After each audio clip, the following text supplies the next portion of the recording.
여러분, 김형석입니다.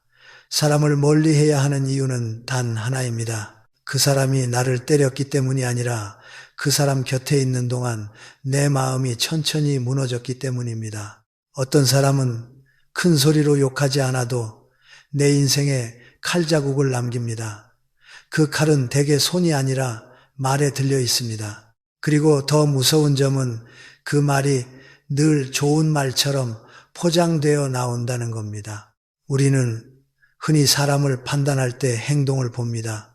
하지만 행동은 상황에 따라 바뀝니다. 반면 말버릇은 잘 바뀌지 않습니다. 말버릇은 그 사람이 평소에 세계를 바라보는 방식이고 타인을 대하는 태도이며 자기 안에 결핍이 새어나오는 통로입니다. 그래서 저는 사람을 볼 때 그가 어떤 일을 했는지보다 무심코 어떤 말을 반복하는지를 더 주의 깊게 봅니다. 본성이 못된 사람은 대개 큰 악을 드러내지 않습니다. 대신 아주 작은 독을 매일 조금씩 타넣습니다. 그리고 그 독은 관계라는 컵 속에서 서서히 농도를 높입니다. 여러분도 이런 경험이 있으실 겁니다. 오랜만에 누군가를 만나 이야기를 나눴는데 특별히 나쁜 일을 겪은 것도 아닌데 집에 돌아오는 길이 이상하게 무겁습니다. 몸이 피곤한 게 아니라 마음이 피곤합니다. 무엇이 마음을 건드렸는지 딱 집어 말하기도 어렵습니다. 왜냐하면 상대는 분명 좋은 말을 했고 칭찬도 했고 조언도 했기 때문입니다. 그런데도 찝찝합니다. 그 찝찝함이 바로 신호입니다. 말의 겉모양이 아니라 말 속의 태도가 내 마음을 찌른 것입니다. 제가 오늘 여러분께 가장 먼저 말씀드리고 싶은 것은 이것입니다. 본성이 못된 사람은 대놓고 무례하지 않을 때가 많습니다. 대신 칭찬을 가장한 무시를 합니다. 축하를 가장한 내려치기, 관심을 가장한 평가, 친절을 가장한 우월감, 그들은 칼을 숨기고 다가옵니다. 그래서 더 위험합니다. 예를 들어 이런 말입니다. 와, 진짜 대단하다. 듣기엔 좋지요. 그런데 곧바로 이어서 근데 너 원래 그런 거 잘 못했잖아. 누가 도와준 거 아니야. 가 따라옵니다. 혹은 네가 이런 것도 하네. 의외다. 라고 합니다. 여러분, 여기서 핵심은 대단하다가 아닙니다. 핵심은 의외다입니다. 의외라는 말은 무엇을 뜻합니까? 너는 원래 못하는 사람이었는데 라는 전제를 깔고 들어오는 말입니다. 겉으로는 웃으며 던지는 말이지만 그 속에는 상대를 원래 아래에 있던 사람으로 규정하는 시선이 들어 있습니다. 축하가 아니라 위치를 정하는 말이죠. 이런 말을 듣고 많은 분들이 이렇게 반응합니다. 아니야, 내가 요즘 열심히 했어. 진짜 밤새워 연습했어. 내가 다 했어. 설명을 늘어놓지요. 그런데 여러분, 저는 여기서 한 가지를 단호하게 말씀드리고 싶습니다. 설명은 당신을 살리지 못합니다. 설명을 길게 할수록 그 사람은 속으로 더 확신합니다. 봐라, 내가 건드리니 흔들린다. 그 사람의 목표는 사실 단순합니다. 여러분의 성취를 인정해 주는 게 아니라 여러분이 성취로 인해 당당해지는 순간을 조금이라도 줄이는 것, 다시 말해 여러분의 기쁨을 온전히 누리지 못하게 만드는 것입니다. 왜 그럴까요? 본성이 못된 사람은 타인의 성장 앞에서 불편함을 느낍니다. 남이 한 발짝 앞으로 나가면 자기 안에서 비교가 일어납니다. 비교가 일어나면 열등감이 올라옵니다. 열등감이 올라오면 두 가지 길이 있습니다. 하나는 나도 배우자이며 다른 하나는 저 사람을 낮추자입니다. 성숙한 사람은 전자를 선택합니다. 하지만 본성이 못된 사람은 후자를 선택합니다. 그리고 그 후자를 선택하면서도 자기가 나쁜 사람이 되기 싫어합니다. 그래서 칭찬의 포장지를 씌웁니다. 칭찬이라고 해두면 공격이 아니라 좋은 말이 되어버리니까요. 이 교활함이 관계를 병들게 합니다. 여러분, 욥은 상처가 분명합니다. 그래서 손절하기가 쉽습니다. 하지만 칭찬 가장 무시는 상처가 애매합니다. 그래서 우리가 스스로를 의심하게 만듭니다. 내가 예민한가? 그냥 농담인가? 그래도 좋은 뜻이었겠지. 이렇게요. 그 순간부터 관계의 중심이 여러분이 아니라 상대에게 넘어갑니다. 내 감각을 믿지 못하게 되면 결국 그 사람의 말이 내 마음의 기준이 됩니다. 이것이 위험의 시작입니다. 본성이 못된 사람은 아주 잘 알고 있습니다. 사람은 정면 공격보다 애매한 공격에 더 오래 시달린다는 것을요. 정면 공격은 분노로 끊어내지만 애매한 공격은 자기 검열로 스스로를 갉아먹습니다. 그렇다면 어떻게 해야 할까요? 저는 3가지 원칙만 기억하시라고 말씀드립니다. 첫째, 칭찬인데 마음이 불편하면 그건 칭찬이 아닙니다. 우리는 칭찬을 들으면 마음이 따뜻해져야 합니다. 그런데 칭찬을 들은 후 마음이 오히려 얼어붙고 내가 작아진 느낌이 들고 집에 돌아와 계속 그 말을 곱씹게 된다면 그 말은 이미 칭찬의 기능을 잃었습니다. 말은 기능으로 판단해야 합니다.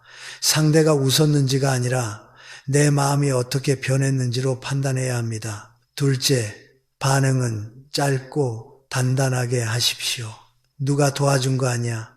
아니요, 제가 했어요. 여기서 끝입니다. 의외다. 그럴 수도 있죠. 또는 저도 하면 합니다. 이 정도면 충분합니다. 여러분이 길게 설명할수록 대화는 인정받기 위한 재판이 됩니다. 관계에서 재판을 열면 늘 지는 쪽은 마음이 여린 사람입니다. 짧게 끊는 것은 무례가 아니라 자존의 기술입니다. 셋째, 그 사람을 마음에 가까운 자리에 두지 마십시오. 멀리 해야 할 사람은 반드시 큰 사건을 일으키는 사람이 아닙니다. 내 기쁨을 축하하지 못하고 축하하는 척하면서 내 자존감을 깎는 사람, 이런 사람을 곁에 두면 내 삶의 빛이 조금씩 줄어듭니다. 겉으로는 별일이 없는데 마음이 흐려집니다. 이것만큼 손해가 없습니다. 여러분, 진짜 인연은 나를 시험하지 않습니다. 진짜 인연은 네가 웬일이야 라고 말하지 않습니다. 대신 고생했겠다, 멋지다 라고 말합니다. 칭찬 뒤에 꼬리표를 붙이지 않습니다. 나를 원래 부족한 사람으로 규정하지 않습니다. 내 과거를 끌어와 지금의 성취를 깎지 않습니다. 그 사람 앞에서는 내가 당당해집니다. 더 나아가 나도 그 사람을 당당하게 축하해주고 싶어집니다. 인연은 그렇게 서로를 키웁니다. 반대로 본성이 못된 사람은 내 성취를 보며 한 번 더 만져봅니다. 어디가 약한지 찾습니다. 그리고 그 약한 부분을 농담이라는 이름으로 툭 칩니다. 예민해 라고 말하면서 사실은 내가 아픈 걸 즐깁니다. 이것은 단순한 말버릇이 아닙니다. 타인을 존중하지 않는 세계관입니다. 타인을 축하할 줄 모르는 사람은 결국 타인을 사랑할 줄도 모릅니다. 사랑은 감탄과 존중에서 시작되는데 그들은 감탄 대신 비교를 하고 존중 대신 평가를 하기 때문입니다. 여러분, 나이가 든다는 것은 관계를 늘리는 기술이 아니라 관계를 고르는 지혜를 배우는 과정입니다. 내 인생의 남은 시간을 누군가의 열등감을 달래주며 쓰기에는 너무 아깝습니다. 내 마음을 깎아먹는 말 앞에서 참아야 어른이라는 생각을 버리십시오. 참는다고 품격이 생기지 않습니다. 품격은 때로 가려내는 단호함에서 나옵니다. 오늘부터 하나만 실천해 보십시오. 누군가가 웃으며 칭찬을 던졌는데 내 마음이 차가워졌다면 그 자리에서 조용히 결론을 내리십시오. 이 사람은 내 편이 아닐 수도 있겠구나. 그 결론 하나가 여러분을 지켜줍니다. 그리고 그 사람을 대할 때 내 진짜 성취와 내 진짜 꿈은 쉽게 꺼내 보여주지 마십시오. 진짜 박수칠 사람에게만 보여주십시오.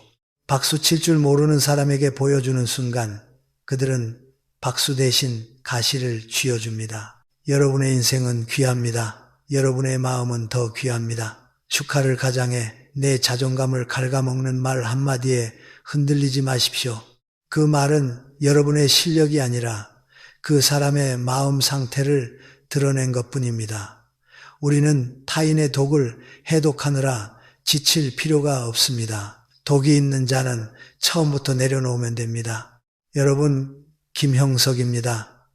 관계에서 사람을 가장 지치게 만드는 유형이 있습니다. 그들은 욕하지도 않습니다. 무례하게 소리치지도 않습니다. 그런데 이상하게 그 사람과 대화를 하고 나면 마음이 텅 비고 내가 사라진 느낌이 듭니다. 왜 그럴까요? 이유는 단순합니다. 그들은 대화를 마음의 교류로 하지 않고 무대로 합니다. 그리고 그 무대의 주인공은 언제나 자기 자신이어야 합니다. 여러분이 힘든 마음을 털어놓을 때가 있지요.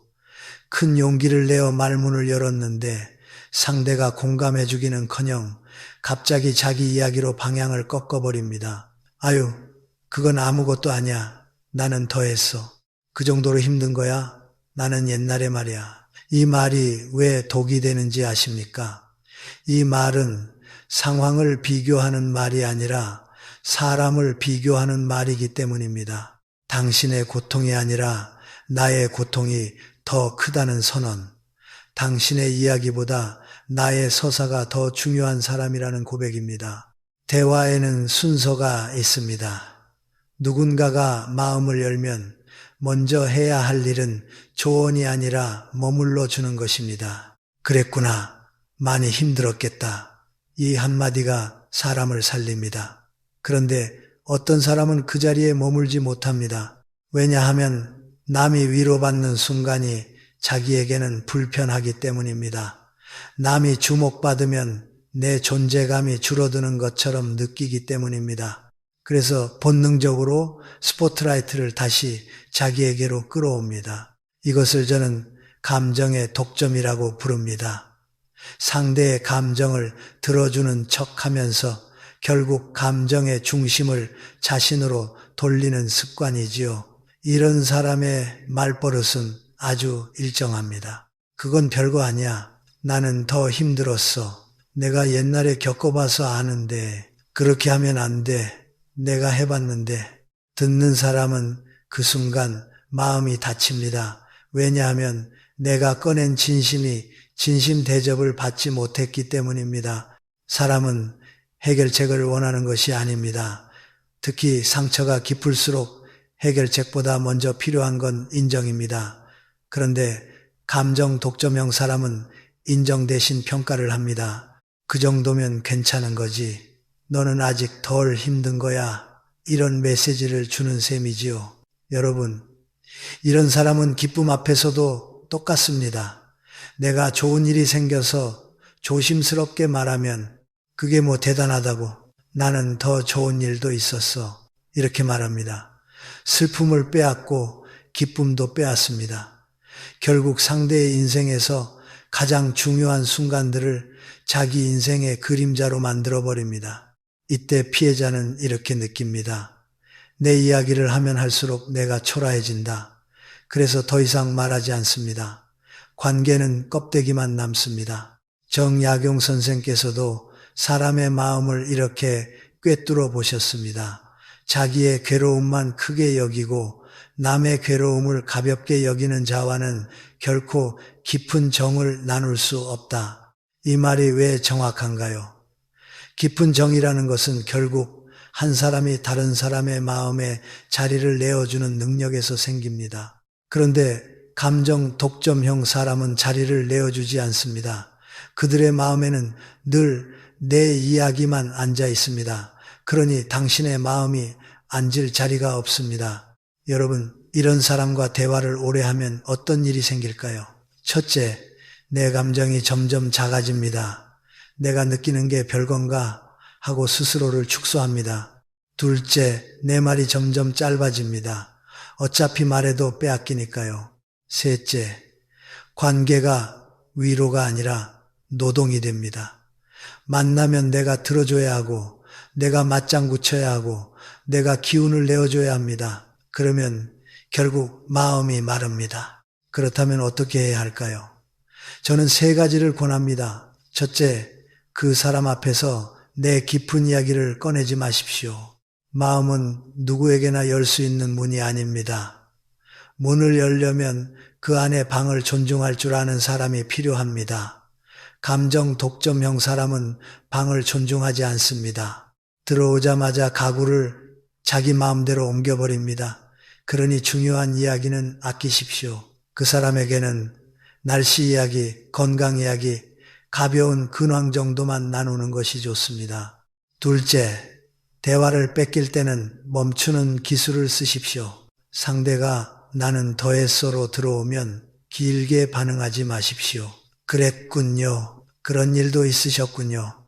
짧게 받고 다시 내 이야기로 돌아오려 애쓰지 마십시오. 왜냐하면 그 자리에서 싸우듯 내 이야기 되찾기를 하면 당신만 더 지치기 때문입니다.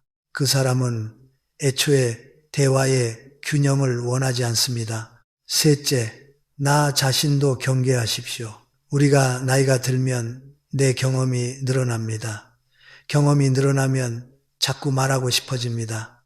그런데 누군가가 아픈 이야기를 할 때 내가 먼저 내 경험을 꺼내기 시작하면 나도 모르게 감정 독점형이 될 수 있습니다. 그러니 스스로에게 한 가지 규칙을 주십시오. 누군가가 힘들다고 말하면 나는 먼저 이렇게 말한다. 그랬구나. 정말 많이 힘들었겠다. 그리고 잠시 침묵한다. 이 침묵이 상대에게는 당신 이야기를 내가 품고 있다는 신호가 됩니다. 어른의 품격은 말솜씨가 아니라 침묵의 무게에서 나옵니다. 여러분, 사람은 누구나 인정받고 싶습니다. 그런데 본성이 못된 사람은 그 욕구가 유독 강합니다. 그래서 남의 이야기 위에 자기 이야기를 쌓아 올립니다. 남의 감정 위에 자기 감정을 덧칠합니다. 결국 상대의 마음은 숨을 쉬지 못합니다. 그런 관계는 오래 갈수록 병이 됩니다. 오늘부터 한 가지 기준을 세우십시오. 내가 마음을 열었을 때 그 사람이 내 마음에 머물러 주는가? 아니면 내 마음을 밟고 자기 무대로 올라서는가? 이 기준 하나면 여러분의 인간관계가 훨씬 가벼워질 겁니다. 여러분, 김형석입니다. 사람의 본성을 가장 빨리 드러내는 순간이 있습니다. 화가 났을 때도, 이익이 걸렸을 때도 아닙니다. 의외로 첫 마디에서 드러납니다. 만나자마자 나오는 첫 마디는 그 사람의 기본 온도입니다. 그 온도는 하루 컨디션이 아니라 삶을 바라보는 습관에서 나옵니다. 여러분은 이런 경험 없으십니까? 오랜만에 누군가를 만나러 갔는데 자리에 앉기도 전에 상대가 한숨부터 쉽니다. 아이고, 오다가 버스가 얼마나 험하게 운전하는지 허리가 끊어지는 줄 알았어. 요즘 세상 진짜 엉망이야. 난 온몸이 쑤셔 죽겠어. 아들, 딸은 연락도 없고. 이런 말이 시작되면 그날 만남은 이미 방향이 정해집니다. 그 사람은 대화를 하는 것이 아니라 내 앞에 불평의 쓰레기 봉투를 툭 내려놓고 풀기 시작합니다. 그리고 여러분은 어느새 그 쓰레기를 함께 치우는 사람이 됩니다. 저는 이것을 관계의 온도를 낮추는 불평불만이라고 부릅니다. 친하니까 털어놓을 수 있다고요. 물론입니다. 한두 번은 그럴 수 있습니다. 문제는 상황이 아니라 습관입니다. 만날 때마다 인사처럼 의례처럼 불평으로 시작하면 그건 더 이상 하소연이 아닙니다. 상대의 에너지를 빨아들이는 방식이 됩니다. 여러분, 사람의 기분은 전염됩니다. 웃음도 전염되고 짜증도 전염됩니다. 특히 나이가 들수록 우리는 에너지가 예전 같지 않지요.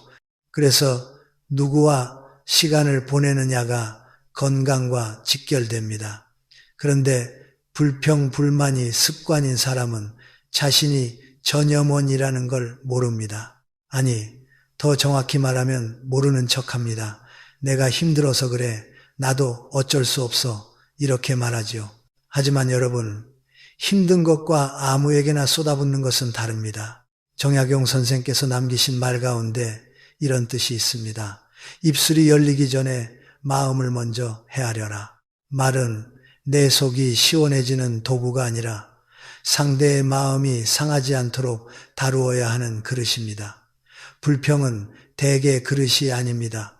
불평은 쏟아붓는 겁니다. 상대가 받아낼 준비가 되어 있는지, 지금 그 자리가 그런 자리인지 조금도 살피지 않습니다. 심리학에서는 이런 사람들을 흔히 에너지 뱀파이어라고 부릅니다.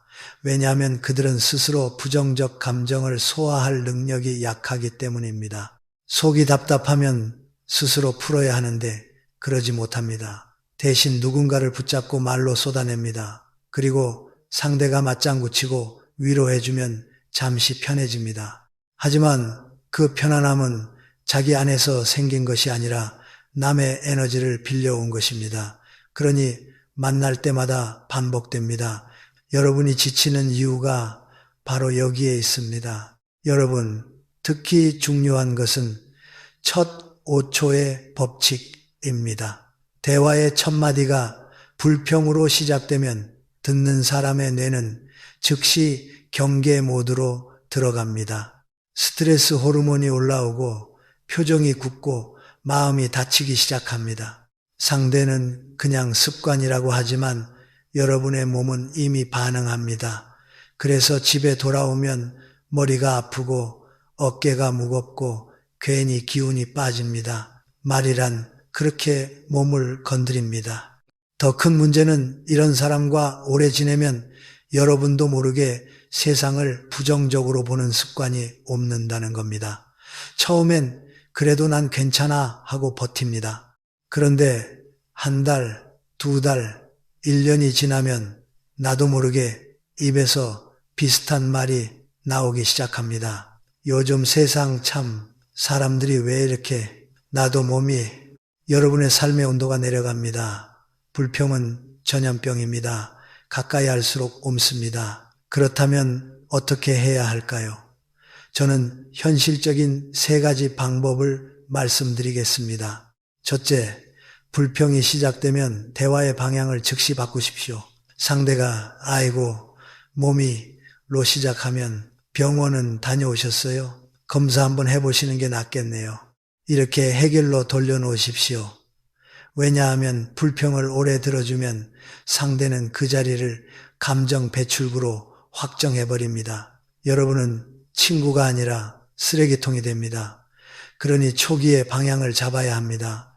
둘째, 공감과 흡수를 구분하십시오. 공감은 그랬구나, 힘들겠다 라고 말해주는 것입니다. 하지만 흡수는 상대의 우를 내 몸 안으로 들여오는 것입니다. 공감은 잠깐이면 충분합니다. 아이고 힘드셨겠네요. 그리고 곧바로 그래도 오늘은 얼굴 보니 좋네요. 우리 기분 좀 풀어봐요. 이렇게 선을 그으십시오. 선을 긋는 것이 냉정함이 아닙니다. 관계를 오래가게 만드는 건강한 기술입니다. 셋째, 거리를 두는 용기를 가지십시오. 만날 때마다 불평만 쏟아내고 여러분이 지쳐도 바뀌지 않는다면 그건 성격이 아니라 습관, 더 깊게는 삶의 태도입니다. 그 태도를 여러분이 고칠 수는 없습니다. 여러분이 할 수 있는 것은 내 에너지를 지키는 것뿐입니다. 만남의 횟수를 줄이고 시간도 짧게 잡고 필요하면 오늘은 좀 피곤해서 올해는 못 있어 라고 말하는 단호함이 필요합니다. 여러분, 나이가 든다는 것은 참고 견디는 능력을 자랑하는 일이 아닙니다. 내 마음의 평화를 지키는 지혜를 키우는 일입니다. 불평을 늘어놓는 사람이 나쁜 사람이라고 단정할 필요는 없습니다. 다만 그 사람이 내 삶을 따뜻하게 만들지 못한다면 그건 내가 가까이 할 인연이 아니라는 뜻입니다. 그리고 우리 자신도 돌아봐야 합니다. 나도 모르게 만남의 첫마디가 아프다, 힘들다, 짜증난다로 시작하지는 않는지 말입니다. 아무리 몸이 고단하고 삶이 팍팍해도 귀한 인연을 만난 자리에서는 이렇게 말해보십시오. 오늘 얼굴 보니 좋네요. 덕분에 기운이 납니다. 그 첫마디 하나가 상대의 하루를 밝히고 결국 내 삶까지 밝힙니다. 말은 내 마음을 먼저 바꿉니다. 그래서 말이 곧 인생입니다. 여러분, 불평이 습관인 사람 곁에 오래 머물지 마십시오. 그 우울한 기운에 여러분의 남은 시간을 저당 잡히지 마십시오. 관계는 의무가 아닙니다. 관계는 서로의 삶을 살리는 온기여야 합니다. 여러분, 김형석입니다. 사람 사이에서 상처가 깊어지는 순간은 대개 큰 사건이 아닙니다. 말을 끊는 순간입니다. 누군가가 용기 내어 속마음을 꺼내고 있을 때 상대가 그 말을 딱 잘라버리며 이렇게 말합니다. 그건 아니지. 네가 틀렸어. 내가 말이 맞아. 여러분, 이 한마디는 단순한 의견 표현이 아닙니다. 상대의 마음을 중간에서 끊어버리는 폭력입니다. 대화는 정보 교환이 아닙니다. 특히 가족이나 가까운 사람 사이의 대화는 정답 맞히기가 아니라 마음의 이동입니다. 내가 지금 어떤 마음인지, 왜 그렇게 느끼는지, 그걸 조심스럽게 건네는 과정이지요. 그런데 상대가 말을 끊는다는 건 무엇을 뜻합니까? 내 마음은 끝까지 들을 가치가 없다. 내 판단이 너보다 위다. 이런 메시지를 숨겨서 보내는 겁니다. 말을 끊는 사람은 흔히 이렇게 착각합니다. 나는 옳은 소리를 해주는 거야. 내가 바로잡아 줘야 해. 하지만 여러분, 옳은 소리는 태도와 함께 전달됩니다. 태도가 틀리면 옳은 말도 칼이 됩니다.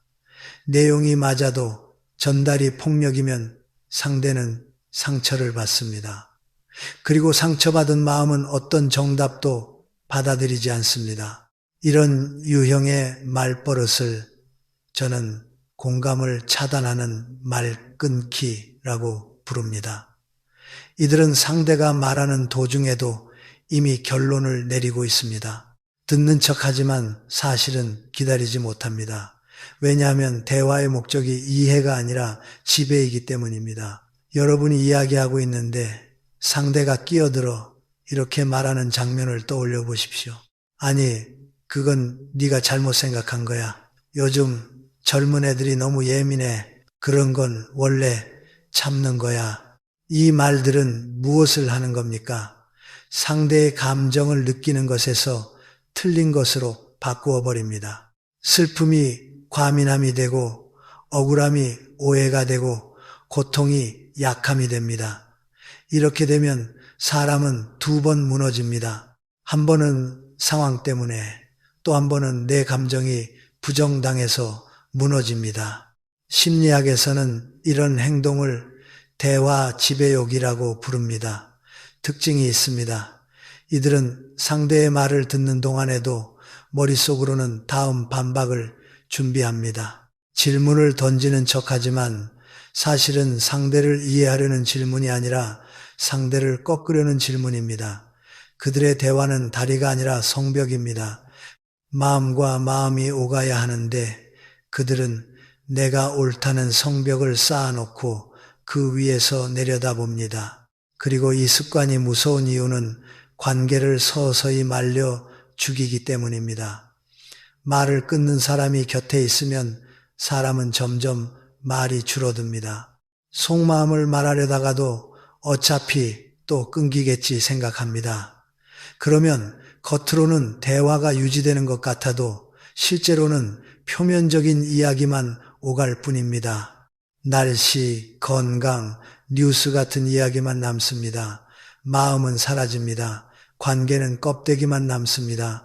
정약용 선생이 남긴 말이 있습니다. 말하는 이가 끝맺지 않으면 듣는 이도 끝까지 들어야 한다. 그것이 사람을 대하는 예의 첫걸음이다. 이 말은 단순히 예절 이야기가 아닙니다. 사람의 마음이 안전하다고 느끼는 조건을 말해주는 겁니다. 인간은 끝까지 들어주는 사람 앞에서만 마음을 엽니다. 말을 끊는 사람 앞에서는 마음이 다칩니다. 다친 마음은 관계를 병들게 합니다. 그렇다면 여러분은 이런 사람을 어떻게 대해야 할까요? 첫째, 마음 이야기를 그 사람에게 맡기지 마십시오. 말을 끊는 사람에게는 중요한 고민, 깊은 속내, 상처를 함부로 보여주지 않는 게 좋습니다. 그 사람은 아직 그릇이 준비되지 않았습니다. 여러분의 진심을 담기에는 그릇이 너무 날카롭습니다. 둘째, 대화의 규칙을 짧게 세우십시오. 상대가 끊어들 때 길게 따지지 말고 이렇게 말할 수 있습니다. 잠깐만요. 제 말 끝까지 하고 싶어요. 조금만 들어주세요. 지금은 공감이 필요해요. 이 한 문장은 싸움이 아니라 대화의 안전장치입니다. 물론 모든 사람이 받아들이진 않습니다. 그러나 한 번은 분명히 말해야 합니다. 내 마음의 경계를 세우지 않으면 상대는 그것을 허락으로 착각합니다. 셋째, 우리 자신도 경계하십시오. 나이가 들면 경험이 생깁니다. 경험이 생기면 상대가 말하는 순간 결론이 머릿속에 떠오릅니다. 그래서 끊고 싶어집니다. 그런데 그 순간 한 번만 멈추십시오. 손으로 입술을 누르는 느낌으로 참으십시오. 상대의 말이 끝날 때까지 기다리십시오. 그리고 먼저 이렇게 말하십시오. 그랬군요. 많이 힘드셨겠네요. 그 다음에야 비로소 묻는 겁니다. 내가 보기엔 이런 면도 있는 것 같은데 당신 생각은 어때요? 이 순서 하나가 상대를 살리고 관계를 살립니다. 여러분, 대화에서 가장 귀한 것은 정답이 아닙니다. 존중입니다. 상대의 말이 다 끝나기도 전에 끊어버리는 사람은 사실 상대를 한 사람으로 존중하지 않습니다. 내가 너보다 위다는 마음이 숨어 있습니다. 그래서 그 옳은 말이 폭력이 됩니다. 그러니 기억하십시오. 여러분이 누구에게 속마음을 말했는데 그 사람이 늘 그건 아니지부터 시작한다면 그 사람은 여러분을 이해하려는 것이 아니라 교정하려는 사람일 가능성이 큽니다. 교정은 때로 필요합니다. 하지만 마음이 다친 사람에게 필요한 건 교정이 아니라 품입니다. 품이 없는 교정은 사람을 더 망가뜨립니다. 여러분의 남은 인생은 마음을 마음대로 끊어내는 사람에게 설명하고 설득하느라 쓰기에는 너무 소중합니다. 끝까지 들어주는 사람, 말을 다하고 숨을 고를 시간을 주는 사람, 그 사람 곁에서 여러분의 마음은 다시 살아납니다. 그게 진짜 인연입니다. 여러분, 김영석입니다. 사람을 멀리해야 하는 결정적 순간이 있습니다. 그 사람이 나를 노골적으로 비난했을 때가 아닙니다. 오히려 현실을 말해주는 척하면서 내 가능성을 꺾어버릴 때입니다. 겉으로는 조언처럼 들리는데 듣고 나면 마음이 축 처지고 내가 한없이 초라해지는 말이 있습니다. 현실적으로 생각해봐. 그 나이에 그게 되겠어? 괜히 돈 낭비, 시간 낭비하지 마. 여러분, 이 말은 단순한 충고가 아닙니다. 많은 경우 가능성 회방입니다. 사람의 꿈을 미리 잘라내는 말이지요. 우리는 나이가 들수록 조심성이 늘어납니다. 그건 자연스러운 일입니다. 실패를 겪고 책임이 생기고 몸도 예전 같지 않으니까요. 그런데 바로 그 조심성을 이용해 남의 도전을 막는 사람들이 있습니다. 그들은 늘 걱정이라는 가면을 씁니다. 걱정하는 척하면서 사실은 내가 새롭게 빛나는 꼴을 못 보겠다는 마음이 숨어 있을 때가 많습니다. 그래서 저는 이런 유형을 현실주의자로 위장한 가능성 회방꾼이라고 부릅니다. 여러분이 무언가 새 계획을 말할 때를 떠올려 보십시오. 은퇴 후 작은 자격증을 따보겠다. 새로운 취미를 시작해 보겠다.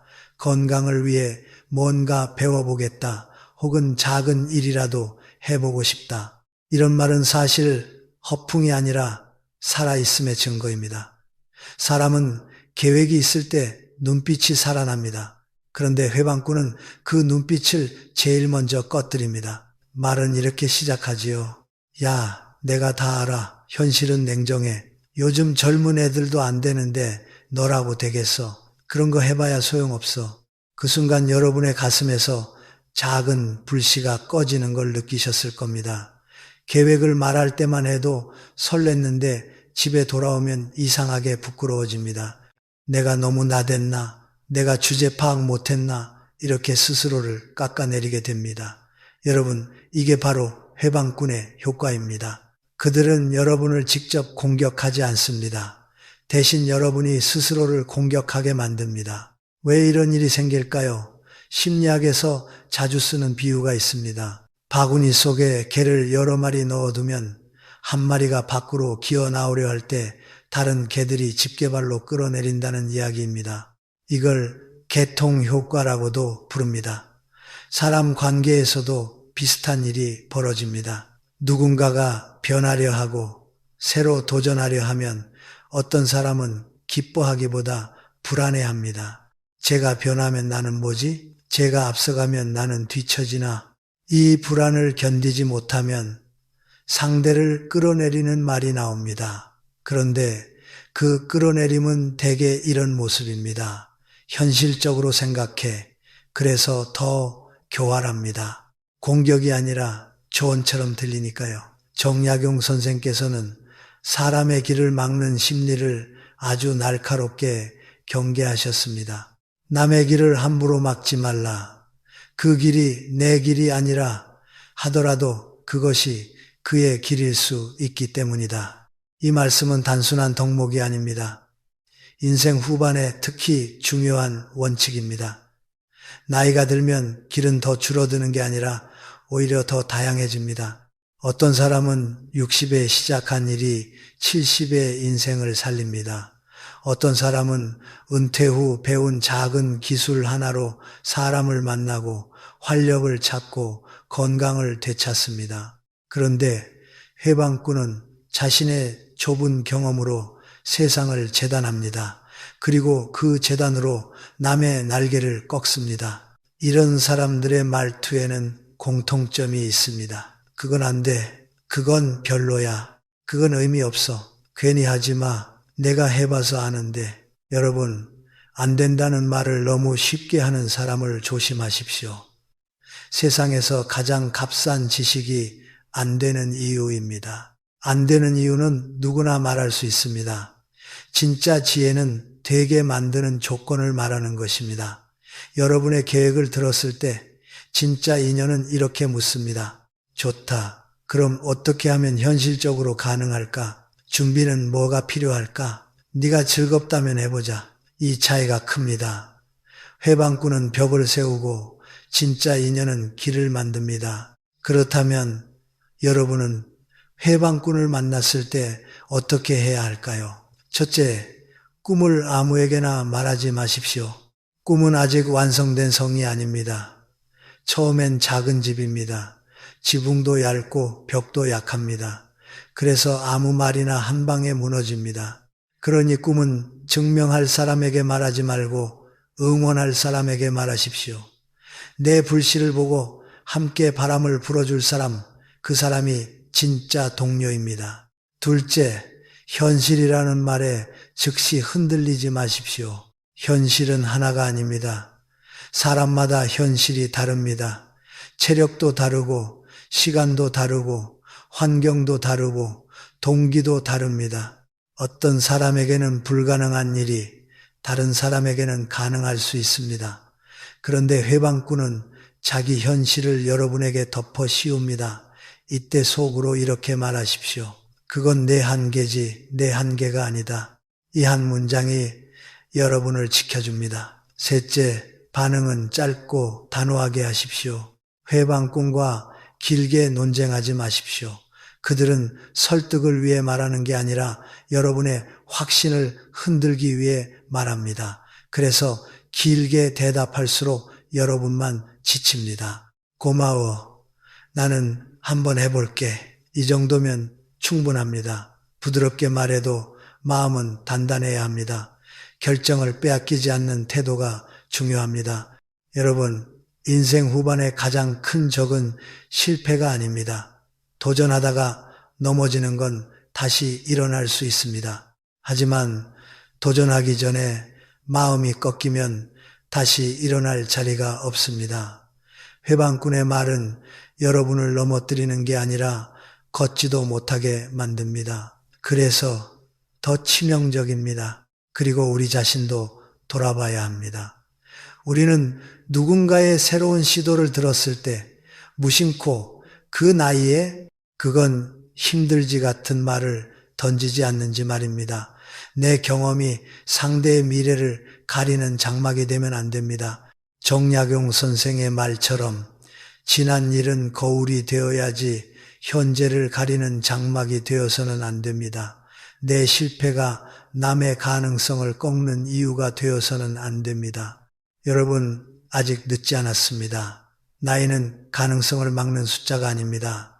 오히려 인생에서 가장 중요한 것은 지금 내 마음이 무엇을 원하는가입니다. 그 마음이 움직이는데 누군가가 현실이라는 말로 찬물을 끼얹는다면 그 말은 조언이 아니라 방해일 가능성이 큽니다. 여러분의 꿈과 도전은 귀합니다. 그 귀한 것을 함부로 비웃거나 안 될 이유부터 나열하는 사람에게 맡기지 마십시오. 여러분은 여러분의 길을 가면 됩니다. 그리고 그 길을 지지해주는 사람만 곁에 두면 됩니다. 여러분, 김영석입니다. 어떤 사람은 말할 때 늘 이렇게 시작합니다. 내가 해봐서 아는데 내 말 들어. 절대 하지 마. 그거 하면 큰일 나. 겉으로는 경험에서 우러난 조언처럼 들립니다. 그런데 그 말을 듣고 나면 마음이 움츠러들고 하고 싶던 일도 겁이 나서 접게 됩니다. 여러분, 이것은 조언이 아니라 압박입니다. 더 정확히 말하면 조언을 가장한 통제입니다. 사람을 해치는 말은 욕설만이 아닙니다. 오히려 너를 위해서라는 말로 포장된 압박이 더 오래 남습니다. 왜냐하면 그 말은 나를 공격하는 것이 아니라 내 선택권을 빼앗기 때문입니다. 내가 해봐서 아는데라는 말은 어떤 의미입니까? 간단합니다. 나는 너보다 위에 있다. 나는 경험이 있고 너는 모른다. 그러니 너는 내 말을 따라야 한다. 이 구조가 깔려 있습니다. 여러분, 경험은 귀한 것입니다.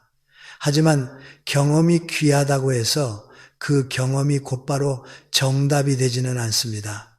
사람마다 체질이 다르고 환경이 다르고 시대가 다릅니다. 내 경험은 어디까지나 나의 과거입니다. 그런데 어떤 사람은 그 과거를 들이밀어 타인의 현재와 미래를 막아버립니다. 그게 바로 본성이 못된 조언의 형태입니다. 이런 유형의 말버릇을 저는 조언을 가장한 압박이라고 부릅니다. 특징은 세 가지입니다. 첫째, 말이 늘 단정적입니다. 무조건 하지 마. 절대 안 돼. 그건 끝장이야. 조언은 원래 선택지를 열어줘야 합니다. 그런데 압박은 선택지를 닫아버립니다.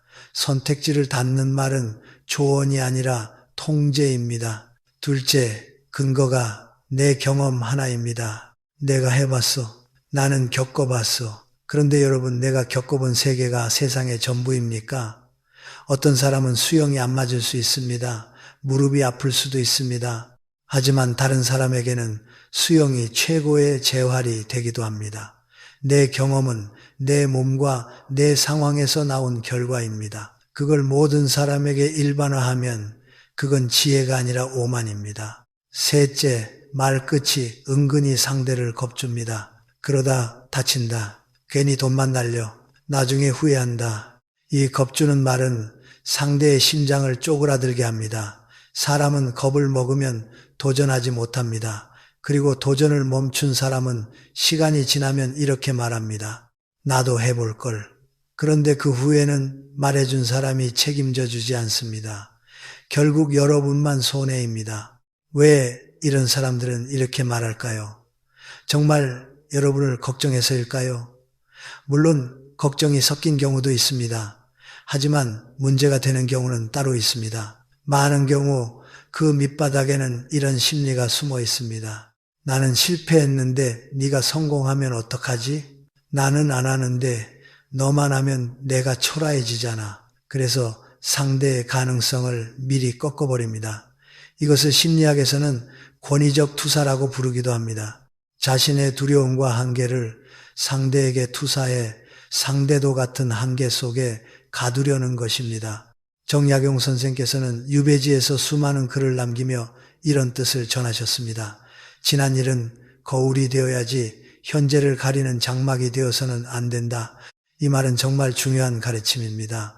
과거의 실패는 나를 조심하게 만들 수는 있어도 타인의 미래를 가릴 권리는 없습니다. 그런데 압박형 조언자는 자신의 실패를 경험이라는 이름으로 포장해 남의 길 앞에 장벽을 세웁니다. 여러분이 혹시 이런 경험이 있지요? 새로운 취미를 시작해 보려 할 때, 건강을 위해 운동을 해보려 할 때, 작은 공부를 해보려 할 때, 누군가가 이렇게 말합니다. 내가 해봤는데 별거 없어. 그거 하면 손해야. 그건 나이 들어서 하면 더 아파. 이 말을 듣고 겁이 나서 접어버립니다. 그러면 무엇이 남습니까? 안전함이 남는 게 아닙니다. 가능했던 즐거움이 사라집니다. 나의 하루가 좁아집니다. 그리고 시간은 계속 갑니다. 여러분, 인생 후반의 가장 큰 손실은 돈이 아니라 가능성의 소멸입니다. 그럼 이런 사람을 만났을 때 어떻게 해야 할까요? 첫째, 그 사람의 말에서 압박을 분리해내십시오. 절대 하지 말라는 말 속에는 사실 이런 정보가 있을 수 있습니다. 내 경우에는 힘들었다. 그 정도입니다. 그러니 이렇게 번역하십시오. 당신은 힘들었구나. 하지만 나는 다를 수 있다. 이 번역이 여러분을 지켜줍니다. 둘째, 대답은 짧게, 선택권은 내 손에 쥐십시오. 고마워요. 참고할게요.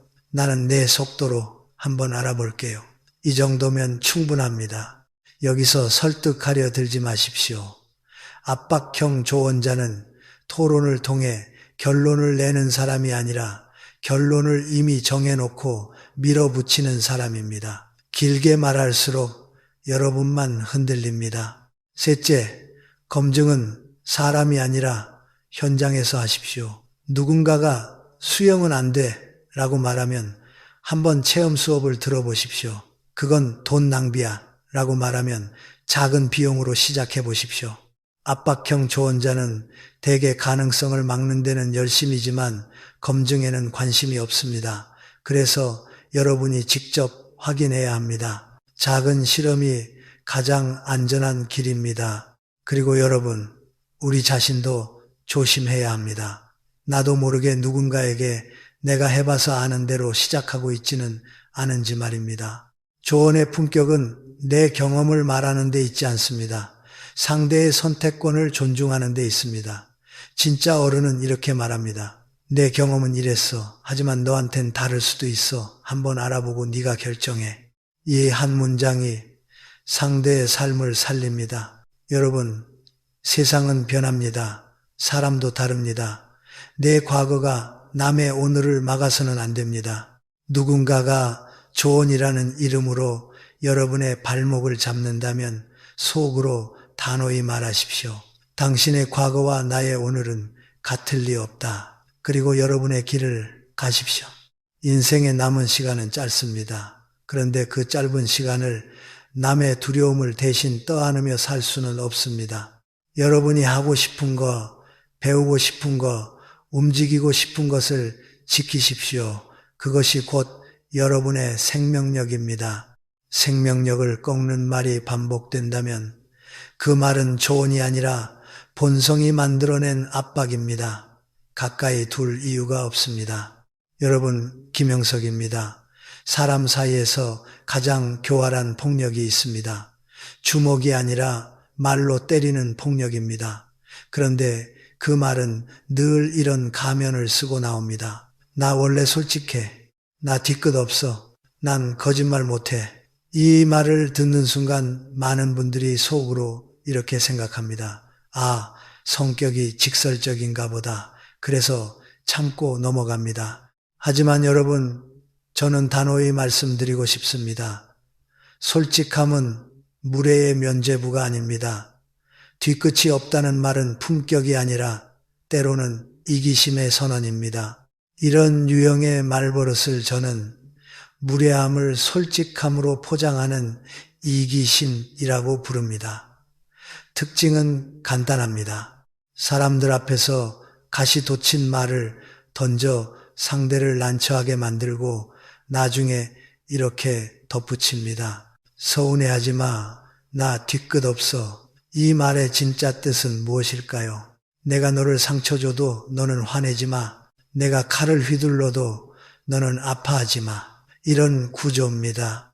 여러분, 상처에는 뒤끝이 남습니다. 칼을 맞으면 흉터가 남듯 말에 맞으면 마음에 흉터가 남습니다. 그런데 가해자는 말합니다. 난 뒤끝 없어. 물론 뒤끝이 없겠지요. 칼을 휘두른 사람은 손이 가볍습니다. 허공을 가른 것뿐이니까요. 하지만 맞은 사람은 다릅니다. 상처는 남습니다. 그 상처를 예민함으로 몰아붙이는 것이 바로 이 유형의 잔인함입니다. 예를 들어 보겠습니다. 모임에 갔는데 새 옷을 입고 나온 사람에게 이렇게 말합니다. 너 그 옷은 좀 아니다. 너무 화려해. 얼굴이 더 나이 들어 보여. 사람들 다 듣는 자리에서 말이죠. 그리고는 웃으며 한마디 더 합니다. 난 솔직한 거 알잖아. 여러분, 이건 솔직함이 아니라 공개망신입니다. 조언이 아니라 권력 과시입니다. 내가 너를 평가할 수 있는 위치에 있다는 걸 보여주는 행동이지요. 공자는 예가 아니면 말하지 말라고 했습니다. 말에는 기준이 있어야 합니다. 기준은 진실 여부가 아니라 상대의 마음을 살리는가입니다. 진실이라도 사람을 죽이면 칼입니다. 진실이라도 사람을 망신 주면 폭력입니다. 그런데 솔직함을 내세우는 사람은 이 기준이 없습니다. 오직 자신의 감정 배출만 있습니다. 내가 하고 싶은 말 했으니 시원하다. 그게 끝입니다. 그 시원함의 대가를 상대가 치르는 구조입니다. 정약용 선생께서도 말의 품격을 이렇게 말씀하셨습니다. 말을 할 때는 상대의 마음을 먼저 헤아려야 하니 내 입이 시원한 것보다 상대의 귀가 평안한 것이 먼저다. 이 말은 인간관계의 핵심을 찌릅니다. 품격은 할 말 다 하는 용기가 아니라 해야 할 말과 하지 말아야 할 말을 가리는 절제에서 나옵니다. 참는 것이 약함이 아닙니다. 오히려 참는 것이 강함입니다. 그런데 무례를 솔직함으로 포장하는 사람은 더 교활합니다. 그들은 미리 이렇게 말해둡니다. 나 뒤끝 없어.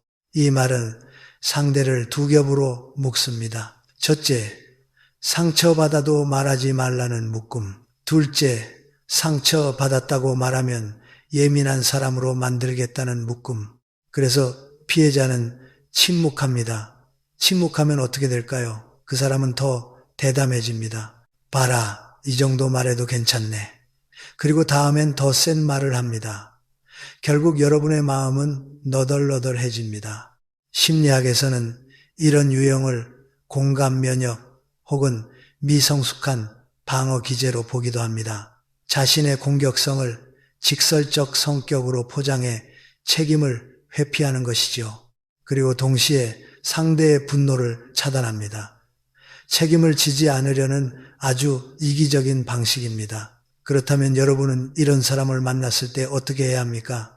저는 세 가지를 권합니다. 첫째, 그 말은 상처였다는 사실을 짧고 분명하게 말하십시오. 우리는 너무 자주 좋게 넘어가자로 스스로를 속입니다. 하지만 반복되는 무례는 관계를 망칩니다. 그러니 차분히 말하십시오. 당신은 뒤끝이 없을지 몰라도 나는 상처가 남았습니다. 이 문장은 공격이 아닙니다. 사실을 말하는 겁니다. 무례한 사람은 대개 상대가 침묵할 때만 강합니다. 상대가 차분히 경계를 세우면 주춤합니다. 둘째, 공개적인 자리에선 즉시 선을 그으십시오. 사람들 앞에서 망신을 주는 말이 나오면 웃으며 넘기지 마십시오. 웃으면 허락이 됩니다. 이럴 때는 담담하게 이렇게 말할 수 있습니다. 그 말은 지금 여기서 듣기 불편하네요. 짧고 조용히, 그러나 단호하게 이 한마디가 여러분의 품격을 지켜줍니다. 셋째, 변하지 않으면 거리를 두십시오.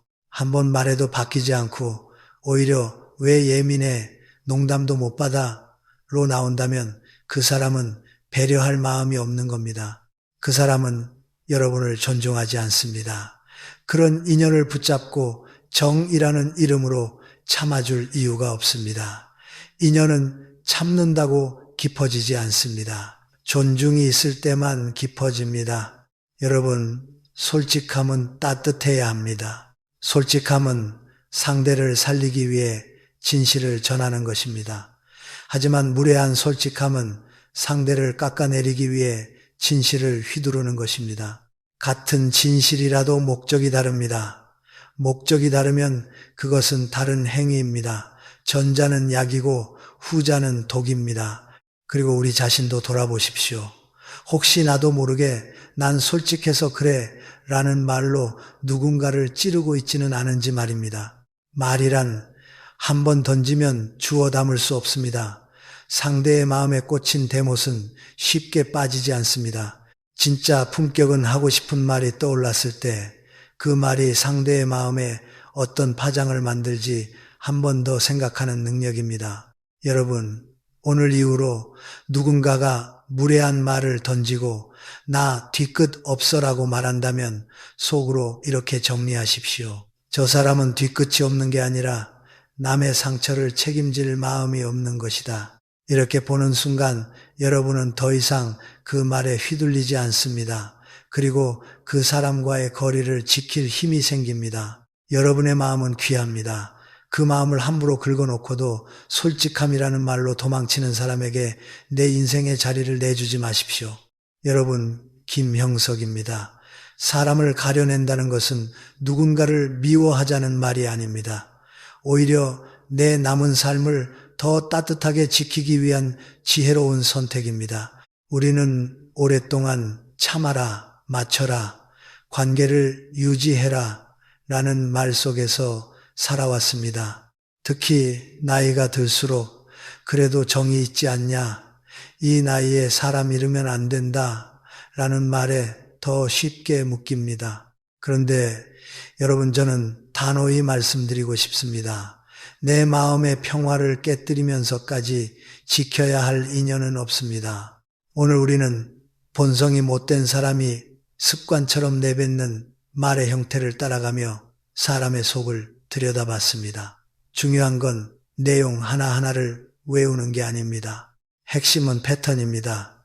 그들의 말에는 공통된 결이 있습니다. 남을 축하하는 듯 하면서 깎아내리고, 남의 슬픔을 듣는 듯 하면서 빼앗고, 만남의 첫마디로 관계의 온도를 떨어뜨리고, 대화의 흐름을 끊어 상대의 마음을 막아버리고, 현실이라는 이름으로 가능성을 꺾고, 경험이라는 이름으로 선택권을 빼앗고, 솔직함이라는 이름으로 상처를 던집니다. 모두 다르게 보이지만 뿌리는 같습니다. 타인을 존중하지 않는 마음입니다. 정약용 선생의 가르침은 결국 한 문장으로 모입니다. 사람을 대하는 태도는 곧 그 사람의 덕이며 말은 덕의 겉모습입니다. 말이 거칠고 교묘하면 덕도 그만큼 흔들립니다. 저는 오래 살수록 확신하게 됩니다. 사람은 겉으로 잘해주는 것으로 평가할 수 없습니다. 밥을 사주고 선물을 줘도 말로 계속 내 마음을 갉아먹는다면 그건 따뜻한 관계가 아닙니다. 사랑이 아니라 소모입니다. 여러분, 우리는 관계에서 자주 착각합니다. 오래 알았으니 참아야지. 내가 어른이니까 이해해야지. 내가 먼저 양보해야지. 그런데 참는다고 해서 상대가 변합니까? 대개는 변하지 않습니다. 오히려 참아주는 사람이 있다는 사실이 그 사람에게는 면허가 됩니다. 이 정도 해도 괜찮네. 그래서 말은 더 거칠어지고 무례는 더 대담해집니다. 결국 상처는 더 깊어집니다. 참음은 미덕이 될 수 있지만 지속적인 무례 앞에서의 참음은 자기 학대가 되기 쉽습니다. 그렇다면 어떻게 해야 하느냐? 저는 정리를 너무 어렵게 생각하지 말라고 말씀드립니다. 정리는 꼭 극단적 단절만을 뜻하지 않습니다. 정리에는 단계가 있습니다. 여러분이 선택할 수 있습니다. 첫째, 거리의 정리입니다. 만나는 횟수를 줄이는 것, 연락을 늦게 받는 것, 대화 시간을 짧게 하는 것, 이것만으로도 관계의 독성이 크게 약해집니다. 가까울수록 상처가 깊어지니 거리를 조절하는 것부터 시작하면 됩니다. 둘째, 주제의 정리입니다. 그 사람에게 내 중요한 이야기, 내 꿈, 내 약점, 내 가족 문제를 꺼내지 않는 것, 날씨, 건강, 가벼운 근황 정도만 나누는 것. 사람은 자신을 지켜야 합니다. 진심은 아무에게나 주면 안 됩니다. 특히 말로 찌르는 사람에게 진심을 주면 그 진심이 약점이 됩니다. 셋째, 경계의 정리입니다. 불편한 말이 나올 때 짧고 단호하게 선을 긋는 것. 그 말은 불편하네요. 그건 지금 듣기 힘듭니다. 제 선택은 제가 하겠습니다. 이런 문장은 싸움을 키우는 말이 아니라 관계를 건강하게 만드는 말입니다. 경계가 없는 관계는 결국 한쪽이 무너집니다. 넷째, 인연의 정리입니다. 말을 해도 바뀌지 않고 경계를 세워도 비웃고 반복적으로 상처를 준다면 그때는 더 분명한 선택이 필요합니다. 관계는 두 사람이 함께 지키는 것입니다. 한 사람이 계속 무너뜨리면 그 관계는 이미 한쪽만의 노력으로 유지되는 불균형입니다. 불균형은 오래 갈수록 여러분만 병들게 합니다. 여러분, 저는 나이가 들수록 가장 중요한 능력은 사람을 이해하는 능력과 함께 사람을 가릴 줄 아는 능력이라고 생각합니다. 이해는 넓혀주지만 가림은 지켜줍니다. 이해만 있고 가림이 없으면 결국 여러분의 마음은 누구에게나 열려 있다가 누구에게나 닫힙니다. 가림은 차가움이 아니라 자기 보호입니다. 그리고 꼭 하나 더 말씀드리고 싶은 것이 있습니다. 우리가 멀리해야 할 말버릇을 가진 사람이 주변에 있다는 사실은 우리가 더 잘못해서가 아닙니다. 인생에는 누구에게나 그런 사람이 스쳐 지나갑니다. 문제는 그 사람 때문에 내가 나를 잃는 것입니다. 여러분의 인생을 빛나게 하는 사람은 여러분이 말하지 않아도 마음을 알아줍니다. 여러분의 인생을 흐리게 하는 사람은 여러분이 말해도 마음을 밟습니다. 이 차이를 알아차리는 순간 여러분의 관계는 달라집니다. 오늘부터 아주 작은 실천 하나만 하십시오. 사람을 만났을 때 그 사람이 어떤 말을 했는지보다 내 마음이 어떤 상태가 되었는지를 관찰하십시오. 만나고 난 뒤 마음이 따뜻해지는 사람, 숨이 편해지는 사람, 나답게 말할 수 있는 사람, 그런 사람 곁에 시간을 더 쓰십시오. 반대로 만나고 난 뒤 마음이 무거워지는 사람, 이상하게 자존감이 내려가는 사람, 괜히 내가 초라해지는 사람, 그런 사람 곁에서는 시간을 아끼십시오. 우리의 시간은 한정되어 있습니다. 정약용 선생은 오래 산다는 것을 많이 겪는 것이 아니라 많이 이해하는 것이라고 보셨습니다. 저는 여기에 한 문장을 덧붙이고 싶습니다. 많이 이해한다는 것은 더 좋은 인연을 선택할 줄 아는 눈이 생긴다는 뜻이라고 말입니다. 우리는 무조건 품어주는 사람이 되기 위해 사는 것이 아닙니다. 내 마음을 지키며 내 삶을 따뜻하게 채우기 위해 사는 것입니다. 여러분, 이제는 타인의 무례한 말에 밤잠 설치지 마십시오. 내가 잘못했나 하고 스스로를 깎아내리지 마십시오. 그건 여러분의 문제가 아니라 그 사람의 품격의 문제일 때가 많습니다. 여러분은 충분히 귀합니다. 여러분의 남은 시간은 충분히 소중합니다. 그 귀한 시간으로 여러분을 축하해 주는 사람들, 여러분의 슬픔에 머물러 주는 사람들, 여러분의 가능성을 응원해 주는 사람들로 곁을 채우십시오. 오늘의 한 문장으로 마무리하겠습니다. 인연은 늘리는 것이 아니라 가려서 남기는 것입니다. 그것이 어른의 지혜이고 남은 인생을 평안하게 만드는 길입니다.